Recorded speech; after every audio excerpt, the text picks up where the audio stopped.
시청자 여러분 안녕하십니까. 채널A 뉴스특보 시작합니다. 검찰이 방금 전 11시에 최순실, 안종범, 정호성 3명을 기소하면서 박근혜 대통령도 상당 부분 공모관계에 있다. 공범이다. 그리고 피의자로 정식 입건한 상태다라고 발표했습니다. 큰 파장이 예상되고 있습니다. 네, 네 분 전문가 모셨습니다. 하종대 부국장, 배종찬 본부장, 이재경 전 대변인, 여상원 변호사 모셨습니다. 어서 오세요. 네, 어서 오세요. 안녕하세요. 네, 검찰 발표가 이제 공개적으로 발표한 게 있고, 그 다음에 문답을 통해서 이제 밝힌 것 부분이 있는데, 먼저 이영렬 서울중앙지검 특별수사본부장이 발표한 내용 들으신 다음에 얘기 나눠보도록 하겠습니다. 최순실과 안종범 전 대통령 비서실 정책조정수석 비서관, 정호성 전 부속 비서관에 대한 현재까지의 수사 결과를 발표하겠습니다. 특별수사본부는 오늘 11월 20일 최순실을 직권남용, 강요미수, 사기미수 등으로, 안종범을 직권남용, 강요미수 등으로, 정호성을 공무상 비밀 누설로 각각 구속 기소하였습니다. 10월 27일 구성된 특별수사본부는 대통령 비서실과 최순실, 안종범, 정호성 등의 주거지, 대여금고, 사무실 등에 대하여 압수수색을 실시하였습니다. 그 결과 최순실의 컴퓨터, 정호성의 휴대전화, 안종범의 업무수첩, 대통령 비서실 보고문건 등 많은 양의 핵심 증거를 확보했습니다.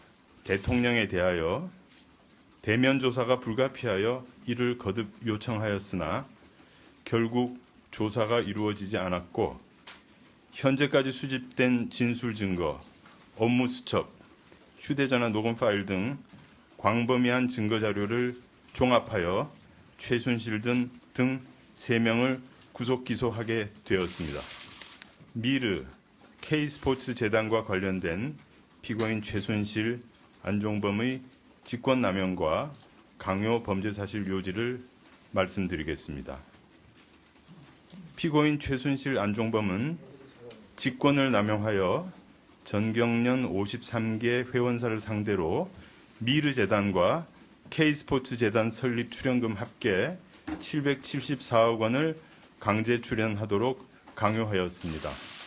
기업들은 안종범 등의 요구에 불응할 경우 각종 인허가상 어려움과 세무조사의 위험성 등 기업 활동에 직간접으로 불이익을 받게 될 것이 두려워 출연 지시를 따르지 않을 수 없었습니다. 미르 재단의 경우 단 일주일 만에 출연 기업과 기업별 출연 분담금이 결정되었고, 모금액이 300억 원에서 500억 원으로 갑자기 증액되었습니다. 처분이 제한된 기본재산과 보통재산의 비율도 9대1에서 2대8로 변경되었습니다. 이사장 등 주요 임원은 정경련이나 출연기업이 아니라 최순실의 추천대로 정해졌음에도 정경련에서 추천한 것처럼 창립총회 회의록도 허위로 작성되었습니다. K스포츠 재단 역시 안종범 등의 일방적 지시로 출연기업과 전체 모금 액수 등이 정해졌습니다. 이사장 등 임원이 최순실의 추천대로 정해졌음에도 정경련에서 추천한 것처럼 창립총회 회의록이 허위로 작성되었습니다. 다음은 롯데그룹과 관련된 피고인 최순실과 안종범의 직권남용 등 범죄사실 묘지를 말씀드리겠습니다. 피고인 최순실은 인사와 운영을 장악한 K스포츠 재단의 사업과 관련된 이건에 개입하기 위해 더 블루K라는 스포츠 매니지먼트 회사를 설립하였습니다.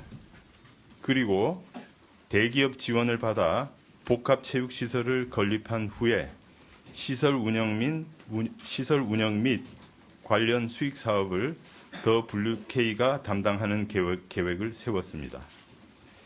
피고인 최순실, 안종범은 직권을 남용하여 롯데그룹에게 최순실이 추진하는 하남시 복합체육시설 건립 비용으로 K스포츠재단에 70억 원을 교부하도록 강요하였습니다. 다음은 피고인 정호성의 공무상 비밀누설 범죄사실 요지입니다.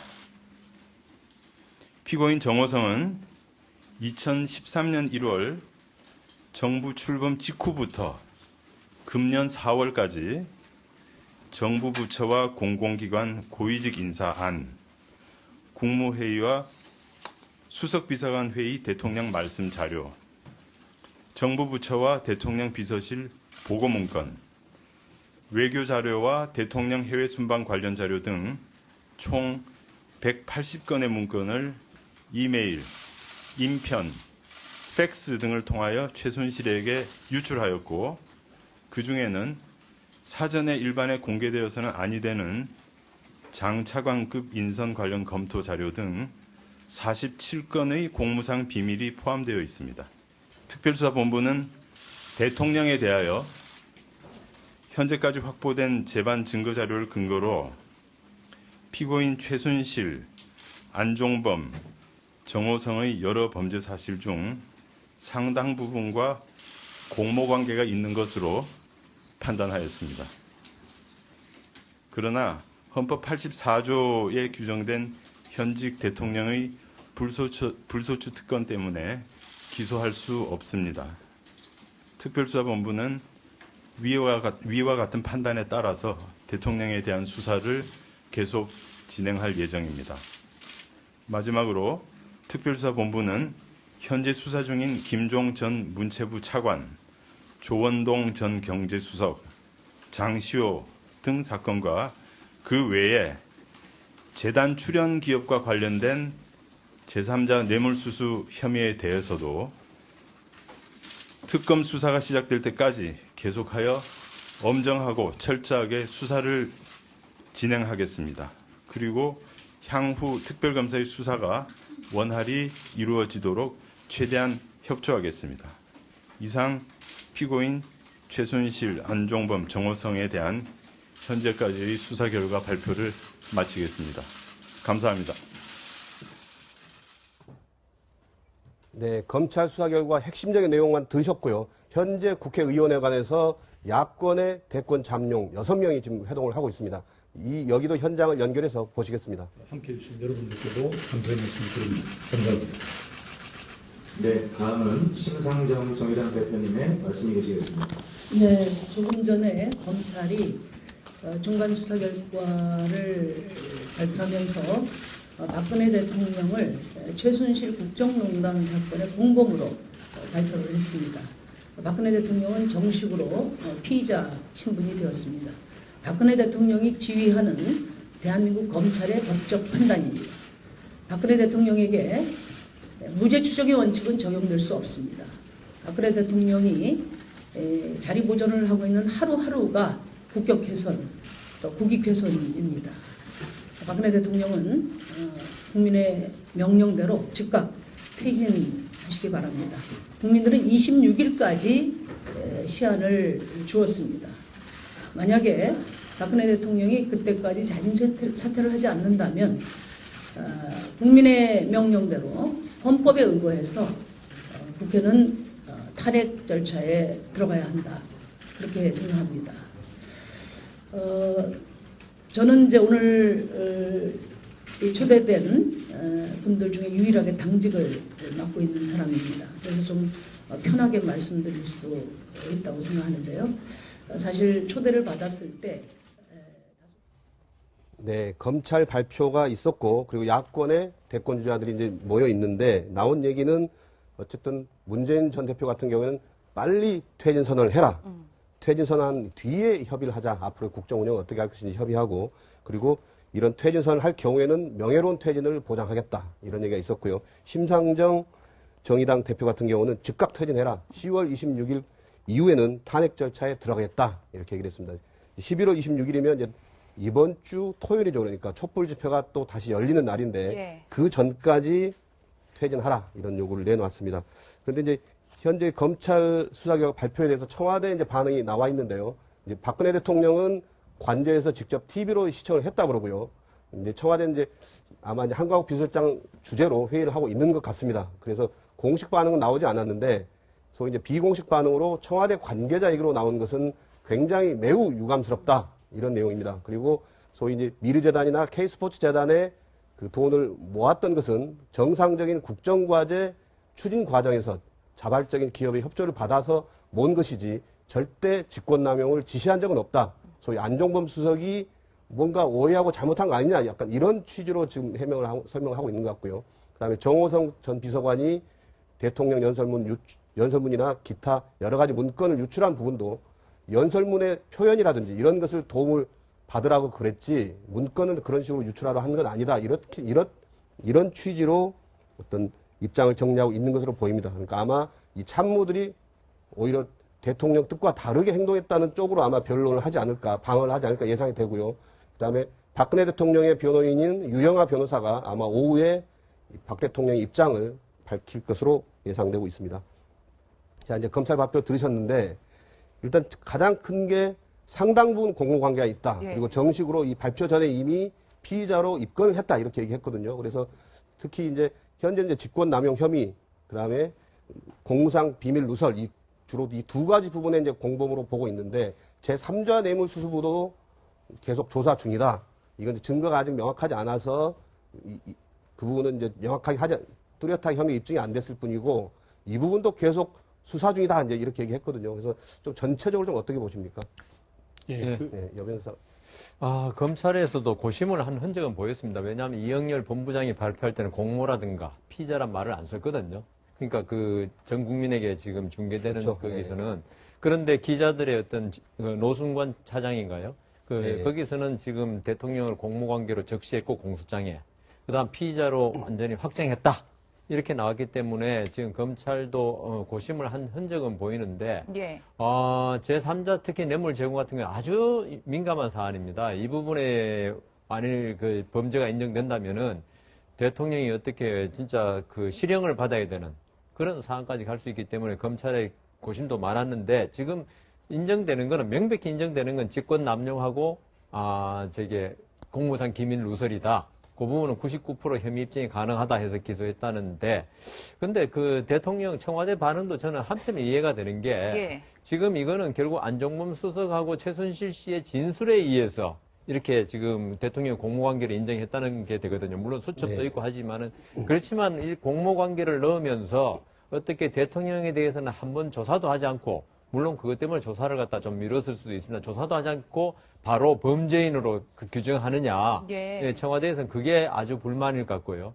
그래서 이 그 검찰이 여러 가지로 노력은 많이 했으나 어떤 그 너무 청와대 눈치 보기를 한 것도 아니냐는 느낌도 지금 지울 수는 없거든요. 네. 여기서 이제 강요냐, 직권남용, 강요냐 아니면은 제3자 뇌물죄냐 이 부분은 상당히 큰 부분입니다. 왜냐면은 이 돈을 준 사람들이 그냥 강요에 받아서 즉 다시 말해서 53개 기업들이 여러 가지 경영상 어떤 어려움에 처할 수 있다든가 아니면은 또는 뭐 세무조사를 받을 수 있다든지 이런 것들의 어떤 피해 의식 때문에 돈을 어쩔 수 없이 갖다 줬다 하는 것이 지금 검찰의 발표거든요. 그런데 만약에 이걸 제3자 뇌물죄를 적용한다면은 재벌들도 뭔가 자기들의 원래는 대통령을 만날 때 각각의 기업들마다 여러 가지 뭐 사항, 그때 자기들 관심사항을 써가지고 전달을 했다 이렇게 하지 않았습니까? 그 얘기는 결국은 기업들이 피해자가 아니고 기업들도 어떤 공범관계다.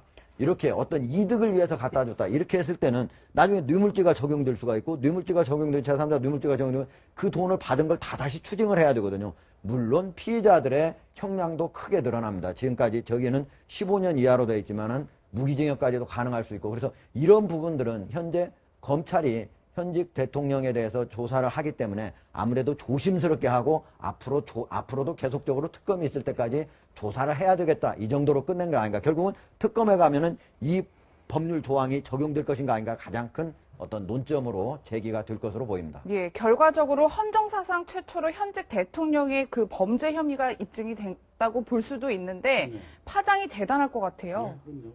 엄청난 파장이 올 것이라고 보입니다. 검찰 고심한 흔적이 있다고 우리 여 변호사님께서 말씀하셨는데 고심했겠죠. 그런데 역시 국민 정서나 입장에서 보면 혹시나 했는데 역시나다. 이렇게 그 결과 발표에 대해서 압축적으로 표현드릴 수 있을 것 같은데요. 왜냐하면 박근혜 대통령의 그 최순실, 안종범, 정호성과의 정호성의 범죄 사실을 얘기하면서 박근혜가 상당 부분 공모관계에 있었다. 예. 그리고 피의자로서 입건했다라고 이렇게 얘기가 되어 있습니다. 그렇다면 사실상 공범이라고 봐야 되는 겁니다. 그렇다면 이 정도만 돼서 현직 대통령으로서 직무수행은 사실상 어려운 상태다. 따라서 여러 가지 구차한 변명을 할 것이 아니라 대통령이 지금 이 정도 상황에서 어떤 결단을 내려야 될 것인지에 대한 고민과 숙고, 이것이 지금 필요한 상황, 시점이 아닌가, 이런 생각이 좀 듭니다. 예. 국민들에게는 진일보한 검찰의 발표를 볼 수는 있겠는데 중간 수사 발표이다 보니까 자칫 어중간한, 중간이기 때문에 어중간한 느낌을 국민들에게 또 줄 수 있을 것으로 보여집니다. 그런 이유가 대통령의 공모 관련된 부분은 이번 중간 수사 발표에서 구체적으로 또 발표를 했고 언급을 했고 수치적으로도 99%의 혐의는 입증 가능하다. 이런 부분은 검찰이 상당히 국민에게 신뢰를 주기 위한 노력으로 보여집니다만은 예. 이 2014년 청와대 문건 때도 중간수사 당시 발표도 정확하게 검찰의 역할을 못했지 않습니까? 이번에도 지지부진한 그런 수사에 대해서 국민들이 통렬한 지적과 지탄을 했었는데 그런 부분에 대한 자기 반성의 내용은 충분히 나오지 않았습니다. 아무리 중간수사 발표이지만 이런 전대미문의 국정농단 사태에서 검찰이 제 역할을 하지 못한 부분에 저도 수사 책임자라면 검찰의 중요한 역할을 하고 있는 위치에 있는 사람이면 그런 이야기를 국민들에게 해야 되는 것이거든요. 그런 부분이 빠져있는 부분. 네. 그리고 또 국민들이 판단할 때 이번 수사에서 아주 중요한 그런 대상이라고 볼 수 있는 사람들, 뭐 최순덕이라든지 또는 다른 여타 이 청와대의 수석 비서관실이라든지 이런 부분에 대해서 제대로 압수수색이 되어 있지 않은 부분에 대해서도 전혀 언급이 없고요. 그리고 오늘 수사에서는 물론 간략한 요지를 발표하는 것이긴 하지만 국민들의 알 권리를 위해서는 검찰의 또 신뢰를 위해서는 보다 더 구체적으로 이야기를 해 주었어야 되는 것이네요. 예. 경제계와 관련되는 부분, 또 교육농단된 부분에 대한 교육계와 관련된 부분, 그리고 가장 중요한 것이 자기 가족에 대한 부분입니다. 이 검찰의 수사가 국민들이나 정치권의 충분한 신뢰를 얻지 못하고 결과적으로 이제 특검으로 넘어가게 생겼거든요. 예. 그러면 그런 부분에 대해서 가장 중요한, 가장 철저하게 수사해야 되는 부분이 바로 자기 가족, 법조계, 전 비서실장, 전 민정수석에 대한 그런 국민들의 알고 싶어하는 욕구를 충족시키지 못한 발표였거든요. 심지어는 물론 다른 수사 담당자가 기자회견 내용으로 발표할 수 있었지만은 이 대한민국 건국 이래에 찾아볼 수 없는 이런 중간 수사 발표라면 적어도 수사 책임자가 일문일답을 하면서 충분히 우리 국민들의 알 권리를 충족시켜줘야 되는 것이 국민의 검찰의 모습이었음에도 불구하고 결과적으로 그런 책임을 충분히 다 보여주지 못한 부분은 매우 미흡하고 안타까운 부분으로 보여집니다. 예. 이게 오늘 발표 과정에서 사실 좀 최순실에 대해서는 검찰이 나름대로 열심히 수사했다 하는 그런 부분이 있었거든요. 그게 어떤 부분이냐면 직권남용과 강요 부분인데, 즉 다시 말해서 롯데 70억 그리고 현대차 거기서는 납품을 강요했다. 무려 62억이나. 그리고 포스코에서는 지분을 강요했다. 그리고 KT에서는 여기에다가는 발주에 두도록 무려 68억을 강요했다 해서 전체적으로 200억 넘는 돈을 강요를 한 그런 혐의가 추가로 이렇게 얘기해야 돼. 물론 그 전에 언론 보도를 해서 조금씩 흘러나왔지만 이런 것들을 보면은 검찰이 실체적 수사 자체, 이런 것 자체를 미흡하게 했다. 이런 것보다는 법 적용에 있어서, 대통령에서 법 적용에 있어서 이런 부분은 국민들하고 좀 상의가 있지만 그 수사 자체를 소홀히 했다. 이렇게 말하기는 좀 어렵습니다. 예. 특히나 이제 방금 하신 것처럼 현대차 그룹의 소위 이제 어떤 흡착제 제조 판매사가 11억 규모 납품할 수 있게 했다. 이 부분은 사실은 여기 이제 최순실의 지인이 운영한 이렇게 표현이 됐는데 실제로는 정유라, 그러니까 딸 정유라의 친구의 아버지가 운영하는 회사라는 예. 거죠. 그러니까 아마도 이제 정유라한테 그 친구가 이제 우리 아버지가 뭐 이런 회사 하는데라든지 이랬을 수도 있고 아니면 이제 그 부모끼리 학부형이니까 이래서 제가 이런 사업하는데 좀 도와주세요 하니까 이런 것까지 민원을 받아가지고 예. 안종범 수석에 얘기해서 해결했다는 거 아닙니까 이건? 그러니까 이게 참 최순실 씨 뭐 국정 개입이 어떤 그 자기 뭐 이때까지는 문화융성 사업 그 정도, 그러니까 뭐 그건 나쁜 짓이지만 그럴 수 있다 했는데 이거는 진짜 어디 뭐라고 표현해야 될지 모를 정도로, 근데 이런 것까지 전부 다 국정에 지금 반영을 했다는 거 아닙니까 지금? 특히 정유라의 저 친구 아버지가 하는 회사까지도 최순실 씨가 전부 개입해가지고 그 사례금을 또 받았다는 거죠. 네. 그다음 또 플레이그라운드라고 최순실 씨가 거의 운영하는 듯한 광고 회사에 현대차 그룹에서 광고를 또 줬다 11억 원어치. 예. 그러니까 이게 도대체 최순실 씨 개입 정도가 이게 아마 아까 우리 하본부장 국장님은 뭐 철저히 수사했다 그러는데 예. 사실 더 파다 보면은 최순실 씨가 뭘 했는지 지금 뭐 이게 검찰 수사가 아마 지금 한정된 시간 내에 그까지 다 못하겠지만 예. 하여튼 좀 검찰 수사가 더 나아가야 될 부분이 충분히 있다고 보입니다. 그래서 이번 수사에서 가장 우리 국민들이 느낄 수 있는 건 뭐냐면요. 최순실 씨가 한 범죄 혐의를 보면은 다 박근혜 대통령은 우리 5천만 국민이 뽑은 대통령이잖아요. 그런데 그분을 이용해서 완전히 이거를 국가 전체 정책 이런 거 사업을 국가 기관 이런 것들을 개인의 사유물로 완전히 활용을 했다는 거죠. 있을 수 없는 일이 결국은 벌어졌다는 게 검찰 수사로 밝혀진 겁니다. 예. 예, 아까 이 변호사님 어떻게 표현이 될지 잘 모르겠다 그랬는데 저는 뭐 이 파렴치라고 표현하고 싶고요. 염치도 없고 모렴치하고 하 국장님 말씀처럼 그러니까 저는 사실 이게 가장 큰 문제가 국민 주권을 유린한 거 아닙니까? 국민이 대통령을 뽑았는데 이 대통령이 공모라고 했습니다. 검찰이. 우리가 불신하는 검찰조차 공모관계가 확인됐다고 그랬습니다. 공모해가지고 사설 정부화 시킨 겁니다. 권력을 철저히 사유화시킨 거죠, 이게. 이 사유화된 권력, 우리가 민주주의를 하기 위해서 얼마나 긴 세월 동안 피땀 흘려서 고생해왔습니까? 예. 그리고 촛불 집회 결과를 보면 알겠지만 국민들의 수준이 얼마나 높습니까? 그런데 우리가 그 높은 수준의 국민들이 뽑은 그 권력을 사적으로 이용해서 이렇게 기업들을 목을 비틀고 또 기업이 물론 또 이익을 보기 위해서 같이 공모했었다는 것도 추후에 확인해 볼 문제이긴 합니다만 이런 식으로 기업을 사실상 강탈을 하고 또 기업은 거기에 대한 대가를 요구하고 이런 식의 인허가나 뭐 세무조사 위험 때문에 냈다고 하고 뭐 정말 국민들의 입장에서는 이건 뭐 도저히 납득이 안 되는 이런 행태가 지금 벌어진 것 아니겠습니까? 특히 재단을 만들면서 이 문제가 된 두 재단과 관련해서 오늘 검찰 발표를 보십시오.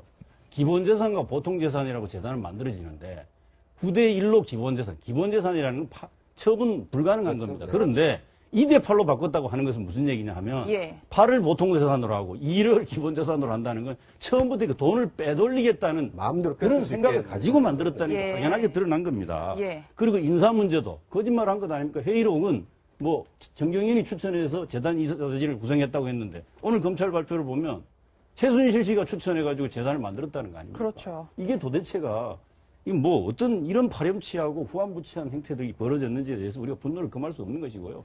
이런 모든 것들에 대해서 세세하게 알지는 않지만 우리 국민들은 이런 거를 총체적으로 보면서 분노를 하는 거죠. 그래서 예. 촛불 민심, 광장의 민심으로 드러나고 있는 거고요. 오늘 저는 다시 강조하고 싶은 건 적어도 우리가 잘 불신하고 있는 검찰이 발표한 상당 부분 범죄 관계, 공모 관계가 있다고 확인되고 피의자 신분으로 전환됐다고 하는 사실만으로 대통령은 사실은 퇴진해야 되는 게 마땅한 수준이 아닌가. 이것이 국민적 요구다. 저는 그렇게 좀 네, 그리고 이제 오늘 발표한 정호성 전 비서관의 이제 공상 비밀 누설 혐의, 이제 범죄 사실 요지라고 했는데 이 부분도 보면 박근혜 대통령이 지난 10월 25일인가요? 그날 첫 번째 이제 대국민 사과를 했는데 이 내용과 상당히 다릅니다. 한번 먼저 들어보시고 저희가 비교를 해보겠습니다.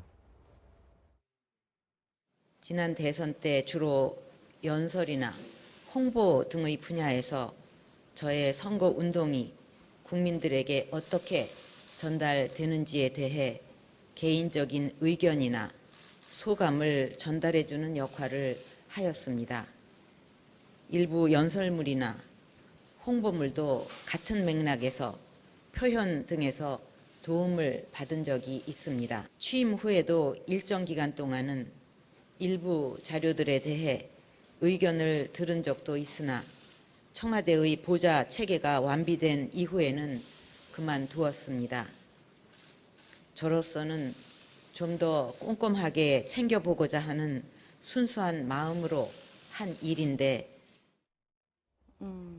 네, 이제 박 대통령이 저기서 밝혔던 것은 두 가지로 요약할 수 있습니다. 하나는 연설이나 홍보 등에 있어서 표현 같은 거 도움 받았다. 그리고 또 하나는 대선 때부터 도움을 받았고 청와대의 참모진이 체계가 갖춰진 뒤에는 더 이상 도움받지 않았다. 이렇게 소위 이제 내용과 시점 이렇게 두 개를 얘기했는데 검찰이 오늘 발표한 걸 보면 2013년 초 정부 출범 직후부터 올해 4월까지입니다. 올해 4월까지 무려 180건의 문건이 유출이 됐고 그중에 47건은 연설문뿐만 아니라 장차관급 인선 관련 검토 자료, 그다음에 대통령 비서실 보고 문건, 외교 자료, 대통령 해외 순방 관련 자료, 국무회의 말씀 자료, 단순히 연설에 대해서 뭐 도움 받고 그다음에 비서진이 좀 갖춰주기도 나선 도움 받지 않았다. 이 해명이 정말 무색할 정도의 검찰 사표. 이 사실로 보면요, 명백한 거짓말입니다. 이 대통령이 불과 얼마 전에 1차 사과한다고 10월 25일 날 저렇게 말을 해놓고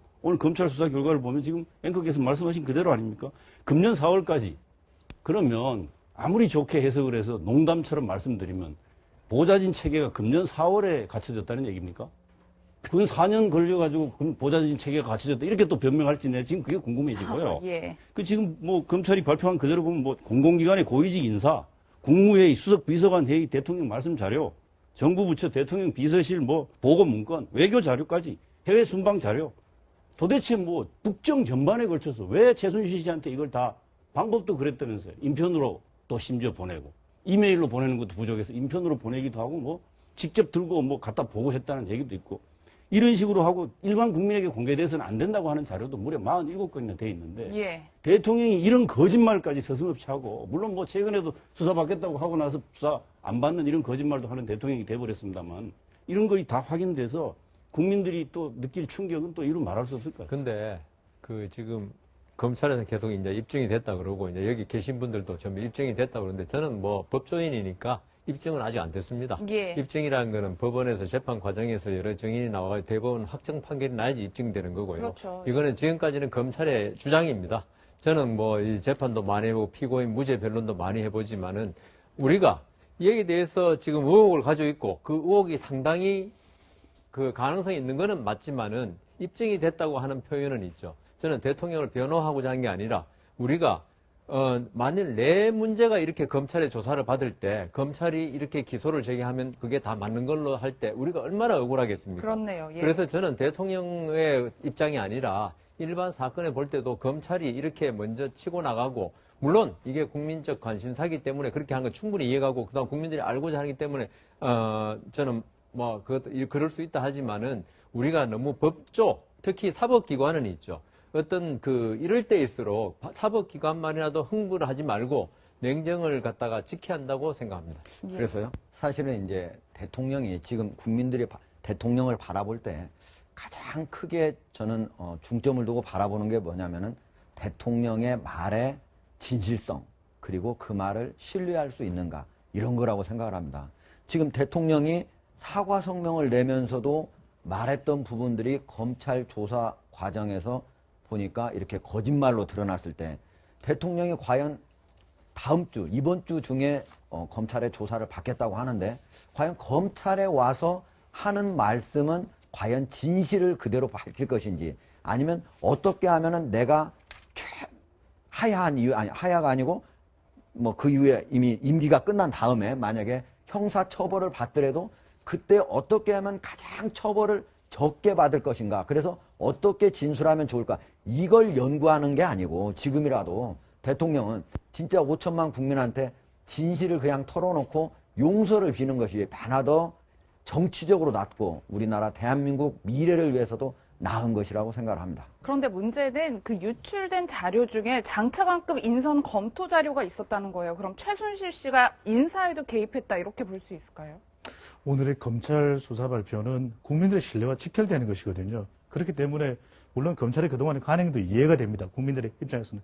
그럼에도 불구하고 좀 더 구체적으로 이야기를 할 필요가 있는 것이거든요. 말씀 주셨듯이 이 장차관의 인사 관련 자료, 그럼 그것이 개입됐는지 여부도 좀 더 구체적으로 이야기할 수 있습니다. 물론 수사가 더 진행이 돼야 되고 이것은 수사 중이다. 국민들이 수없이 수만 번, 수십만 번, 수억만 번 들어갔던 이야기입니다. 오늘은 그 이야기보다는 너무나 엄중한 시기이기 때문에 조금 더 시간을 할애해서 구체적인 이야기를 듣고 싶어 했는데 그런 부분들이 나오지 않았다라는 것이고 금년 4월이 무엇이었습니까?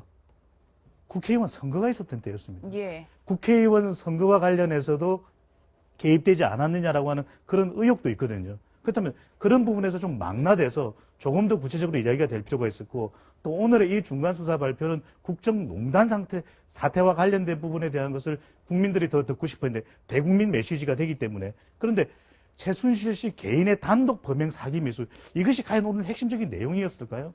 또 더 중요한 것은 칸막이 쳐진 채로 전달되지 않을 것이 아니라 실질적으로 이와 유사한 내용, 관련된 내용들을 상설 특검인 이석수 특별감찰관이 그동안 또 수사를 해왔던 내용이에요. 그 수사 내용을 어떻게 진위가 증명이 되었는지도 이야기를 해줄 수 있는 부분이고, 국민들이 너무나도 크게 가지고 있는 의혹들, 중대 의혹들이 있을 것입니다. 세월호와 관련된 부분들, 청와대 문건과 관련된 부분들, 그리고 기타 등등 이 경제계의 수장들과 관련된 부분들, 이런 부분에 대해서 구체적으로 이야기를 해줘야만 청와대도 중대 인식을 할 수 있고 국민들도 그 부분에 대해서 정확한 기준과 원칙을 가지고서 촛불 집회에 참가하든 참가하지 않든 민심이 형성될 수 있는 것이거든요. 그만큼 검찰이 역할이 또 중요했던 부분인데, 또 가장 핵심적인 것 중에 하나, 왜 이렇게 우리 20대들이 시험을 갓 치른 고3 수험생들이 나올 수밖에 없는 상황 인식이 과연 검찰은 있느냐. 정유라 씨에 대한 수사 관련되는 부분 전혀 또 설명이 없었습니다. 예. 그것이 국민들은 듣고 싶어 했음에도 불구하고, 물론 여기 법조계 출신의 여상호 변호사님도 계십니다만 잘 알겠습니다. 법치주의 너무 잘 알고 있습니다. 검찰 수사 진행 중에는 사실관계를 확인해주지 않는 것 너무 잘 알고 있습니다. 하지만 그럼에도 불구하고 국민을 도외시한, 국민을 외면한 검찰이 있을 수 있습니까? 그렇다면 그런 부분에 대해서 적어도 국민들의 정도는 어느 정도 이해한 정도의 적극성은 있어야 되는데 그랬는지 되묻고 싶어집니다. 제가 저를 냉혈한이라고 그럴지 모르지만은 지금 앵커 말씀하신 게 제가 바로 지금 말씀드리고 싶은 겁니다. 뭐냐 하면은 대통령이 청와대 비서진이 완비될 때까지만 유출했다. 도움을 받았다. 그런데 지금 검찰 이야기하면 2016년 4월까지 아까 농담도 하셨지만은 그러면 그 훨씬 이후까지 지금 계속적으로 장차관을 비롯한 고위직 인사안 이런 게 지금 나갔다는 거 아닙니까? 그렇죠. 그러면 이 부분이 바로 검찰로서도 아쉬운 거고 청와대도 아쉬운 게 이 부분을 좀 밝게 줬어야 되지 않습니까? 그때 예. 사과 성명할 때 그 부분하고 그거는 명백히 대통령이 조사를 안 받더라도 스스로 한 이야기하고 이번에 검찰의 그 발표하고 틀리지 않습니까? 그러면요, 이게 과연 그러면 최순실 씨가 대통령은 아무 소리 안 했는데 최순실 씨가 정호성 비서가 자기가 맡고 실세로서 통해서 빼내왔는 건지 내가 미리 좀 알고자 한다. 이번에 장차관 인사 어떻게 되느냐. 그거 밝힐 수 있잖아요. 대통령을 조사했으면은. 왜냐하면 그 이유는 안 했다 그러니까. 그래서 이게 지금 대통령의 말하고 지금 이게 할 때는 대통령의 변명을 한번 들어봤으면 참 좋았을 뻔했다. 대통령도 그러니까 조사에 응하지 않는 게 능사가 아니라 자기가 미리 이미 한 말이 있으면요, 이번에 그 검찰 수사가 이렇게 날 가능성이 충분하지 않습니까? 네. 그러면은 변명을 해야죠. 나는 그때까지만 지시했는데 그 최순실 씨나 또 지금 한 분의 지금 유력한 그게 지금 드러나고 김기춘 실장이 드러나고 있는데 예. 혹시나 의혹에 불과하지만 김기춘 실장이 이런 걸 하지 않았는가 그런 느낌도. 근데 김기춘 실장이 최순실 씨에게 어떤 그 지시를 받아 한 거는 좀 저로서는 하지만 모른다고 했잖아요. 그러니까 모른다고 예. 했지만 그렇지만 이게 대통령 말이 만일에 맞다면 제가 맞다면은 전제로 하고요. 그러면 검찰의 발표가 너무나 지금 상반되는 거예요. 그러면 서로 간에 할 말이 있을 거고 검찰도 이걸 확인한 다음에 발표했었지 않는가 그런 생각이 듭니다. 예, 제가 이게 보기에는 우리 배종찬 본부장님 말씀처럼 국민이 알 권리를 충족시켜야 되는 이런 사건을 단지 이제 법리적 관점에서만 접근해서는 문제가 있다라고 하는 점 동의하고요. 그러나 이제 또 법치주의 국가니까 법리적으로도 적용을 해야 되겠습니다. 근데 저는 여기서 정말 이 대통령이 그동안 조사를 계속 회피했지 않습니까? 약속을 어겨가면서까지. 가만히 생각해 보면 조사를 이렇게 국민 앞에 약속해놓고 어길 정도로 회피를 했다면 뭔가 이제 감추고 싶은 비밀이 있거나 수사받고 싶지 않은 뭔가가 있다는 짐작이 정서적으로 가능한데 이제 대략 확인이 되는 것 같아요. 그러니까 공소장이 어떻게 됐는지를 보고 답안을 내놓겠다는 것 같지 않습니까? 지금 청와대 반응을 보니까 마치 그런 걸 기다린 것 같아요. 공소장을 대통령이 보지는 못하겠지만 3명의 기소된 사람들의 아마 그 변호사들은 공소장 볼 수 있죠. 그럼 대통령이 볼 수 있다고 우리가 가정 충분히 할 수 있다고 봅니다. 그럼 이건 마치 무슨 답안지 보고 시험 치자는 거하고 비슷한 얘기밖에 더 되겠나 이런 생각이 들어서 예. 이거 정말 대통령과 그 대통령 변호인 유영하 변호사 오후 입장 발표한다고 그러는데 이분들 가만히 보면 최근에 와서는 뭐 헌법대로 하자, 법대로 하자고 주장하는데 예. 법을 유린한 분들이 법 뒤에 숨어가지고 이제는 또 법을 어기면서 자기들이 유리할 때는 법을 완전히 유린하고 파기하고 또 자기들이 이용해 먹으려고 할 때는 또 법을 듭니다. 이런 사람들이 지금 대통령과 대통령 변호인의 태도라고 하면 이거 이미 저희들은 신뢰할 수가 없고요. 다만 저는 오히려 그동안 신뢰를 보여주지 못한 검찰이 그나마 한 부분 중에서 공모관계, 대통령 공모관계 적시하고 말을 하기로 공소장에 적시된 혐의의 99% 입증 가능하다. 저는 이 말을 믿고 싶어요. 왜냐하면 우리가 이미 보도를 통해서 확인됐지만 정호성 비서관이 가지고 있는 핸드폰을 압수했지 않습니까? 예. 안종범 수석 비서관이 가지고 있던 걸 압수했습니다.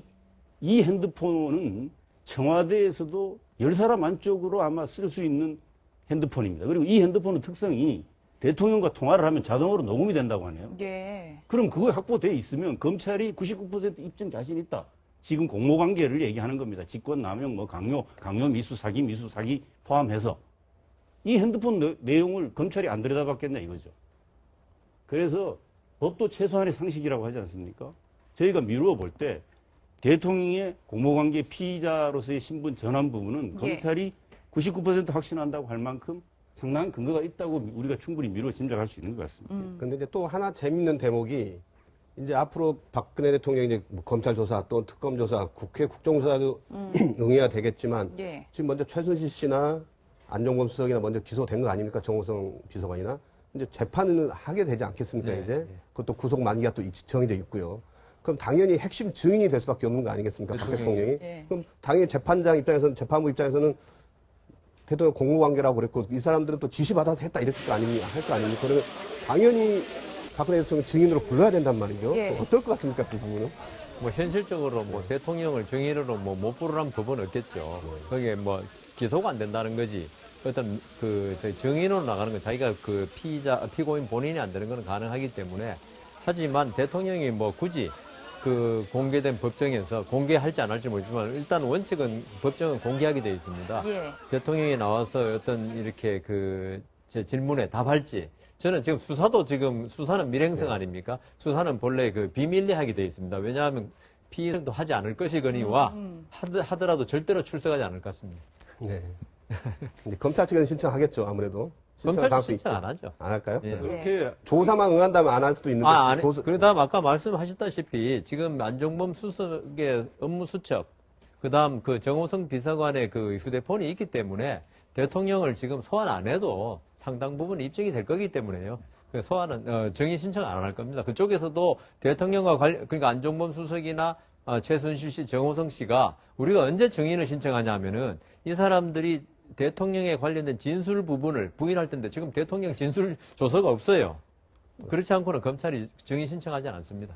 예. 또 공모 관계가 있다라고 적시를 했는데 예. 공범이다라는 또 단어는 없어요. 이 두 가지랑 예. 차이가 있나요? 있죠. 공범이라는 거는 지금 적시를 못하는 게 아직 피의자도 아니고 그다음 기소도 안 됐기 때문에 공범으로는 볼 수 없고 공모는 그 기소가 안 되고 피의자가 아니더라도 충분히 할 수 있습니다. 예. 심지어 돌아가신 분하고 공모하여라고도 적을 수 있는 게 공소장입니다. 예. 그렇기 때문에 이 사람 대통령을 피의자로 하느냐 안 하느냐 그 문제 때문에 아마 공모라고 했을 겁니다. 예. 공모다 하면은 주범일 수도 있고 공동 정범일 수도 있고 종범일 수도 있고 그거는 앞으로 지금 현재 안종범 경제수석이나 최순실 씨 조사 말고 박근혜 대통령에 대한 조사가 맞춰져야만 되는 거니까 예. 그런 것들은 나중에 이제 결정될 거라고 봅니다. 예. 네, 소위 이제 공모관계란 부분이 그러니까 박근혜 대통령이 빨리 조사를 받아야 되겠네요. 어쨌든 간에. 그렇죠. 예. 받아야만 과연 정말 자기가 일일이 정말 이렇게까지 해라고 한 건지 아니면 나는 이 정도 얘기한 건데 예. 어쨌든 또 모시는 밑에 비서관 입장에서는 이거 대통령 뜻이 정말 확실하는 뜻인가 보다 해서 좀 강도가 세진 건지 아니면은 저도 그 부분에서 바로 대통령 측 입장도 답답하다는 거죠. 예. 진짜 말이 이렇게 달라졌으면은 뭔가 해명을 해야지. 그게 거짓말이면 거짓말인 거고 아니면 정말이 되는데 이거 아무 소리 안 하겠다는 취지 아닙니까? 이러니까 국민들 의혹은 더 지금 부풀려지고 검찰도 이렇게 할 수밖에 없고 참 답답한 실정입니다. 그러니까요. 대통령이 어제 바로 그 세월호 7시간에 대해서 청와대 홈페이지에 올렸지 않습니까? 팩트는 이거다라고. 그런데 그 부분도 보면은 아주 자세히 올렸는데 무려 32차례에 걸쳐서 자신이 보고, 서면 또는 유선으로 보고를 받고, 그리고 지시도 내렸다 이렇게 되어 있는데, 보면은 단 1시간도 텀이 있는 게 없어요. 그 사이사이 다 받은 거거든요. 예. 근데 그렇게 자세히 보고를 받고도 오후에 와가지고 어떻게 학생들이 구명조끼를 입었다는데 그것이 발견이 왜 그리 어렵습니까? 라고 질문했다는 거는 그 전에 보고를 받았다면, 보고서를 받고 그냥 단 한 번도 안 읽어봤다면 모르겠지만 단 한 번이라도 읽어봤다면 그 배가 뒤집어져 있고 그 안에 갇혀 있다는 걸 알 텐데 그렇게 말하기가 어렵고, 또 지시도 지금 오후 일몰까지 모두 그 사람들을 구출할 수 있도록 만전을 다하라. 이게 그 안에 들어있는데 어떻게 배를 다시 뒤집을 수도 없는데 5시 15분에 오셔가지고 지시를 하면서 일몰 때까지 그걸 다 하라. 이 말이 안 되지 않습니까? 그러니까 그런 것들에 대해서 박근혜 대통령이 자기 자신을 지금은 방어하려고, 일반적인 피고인들은 어떤 범죄 혐의를 지게 되면 방어를 하는 것이 당연하고 그것이 형사소송법상 주어진 권리이기도 합니다. 그런데 박근혜 대통령은 지금은 진실을 밝히고 앞으로 어떻게 하는 게 좋을 것인가를 생각해야 될 때다. 그런 말씀을 드리고 싶습니다. 오보와 괴담은 전혀 사실이 아니라는 것을 이야기하는 것이거든요. 그런데 국민들이 이야기하는 부분은 상당 부분 의혹입니다. 사실일 수도 있고 사실이 아닐 수도 있기 때문에 그것을 정확하게 규명을 해달라고 하는 것이거든요. 그리고 중대 의혹이라는 것은 대통령에 대해서 어떻게 국정농단 사태와 관련해서 판단할지를 이야기하는 너무나도 중요한 대목입니다. 병원에서 간호사가 길라임이라는 이름을 사용을 했다. 그렇지만 왜 당당한 그런 진료이면 본명을 사용하지 못할 이유가 뭐가 있습니까? 박근혜 대통령의 이름이 국민들한테 불명예스러운 것입니까? 병원에서 대통령이 아플 수도 있고 건강을 또 잘 유지하기 위해서 진료를 받는 것은 국가 정상으로서 지극히 정상적인 것이거든요. 그렇다면 그런 것인데 왜 자꾸만 국민들이 의혹을 가질 수밖에 없는 그런 상황이 펼쳐지는 것에 대해서 제대로 설명을 충분히 해달라는 것인데 그 부분에 대해서 오보다, 괴담이다. 그러면 그동안의 언론의 보도조차 사실이 아니다라고 먼저 단정을 해버리는 것이거든요. 그리고 왜 지금 이 시점에 그것이 나오느냐는 것이죠. 과거 이전에 훨씬 더 많은 국민들이 이것은 이해가 안 된다, 제대로 규명을 해달라고 요구할 때는 묵살이 되고, 지금 검찰 수사가 이제 본격적으로 진행되자 이런 부분을 한다라는 것은 정말 이것이야말로 오보 괴담이 아닌 오도인 것이거든요. 예. 그래서 청와대는 정말 중요한 것이 지금의 날 있는 그대로 국민들의 민심, 촛불 민심을 바로 인식하는 것이 대통령도 검찰도 또 너무나 중요한 것인데, 그것이 과연 정치권도 중요한 것인데 그것이 될지가 가장 핵심적인 부분으로 보여집니다. 예. 네, 어찌됐든 이제 박 대통령이 소위 피의자로 정식 입건이 됐고, 소위 이제 범죄 혐의가 있는 사람으로 이제 의심을 받는 거죠. 예. 정확한 그 법률 용어를 해석하자면. 그리고 물론 그 중에는 이제 팩트도 있고 또 사실이 아닌 것도 섞일 수도 있긴 하지만, 어쨌든 이 국가의 최고 지도자가 뭔가 범죄를 저질렀다, 이런 혐의자가 돼 있는 상황이기 때문에 사실 이제 야당도 이제 탄핵으로 갈 수밖에 없을 것 같아요. 보면 예. 탄핵 소추의 어떤 요건 자체가 헌법과 법률에 중대한 위배가 있을 때 이제 하는 거잖아요. 그래서 그쪽으로 갈 수밖에 없을 것 같은데, 오늘 이제 비상시국회의에서 어떤 발언들이 좀 준비되어 있습니까? 그거 먼저 좀 들어보시겠습니다. 네.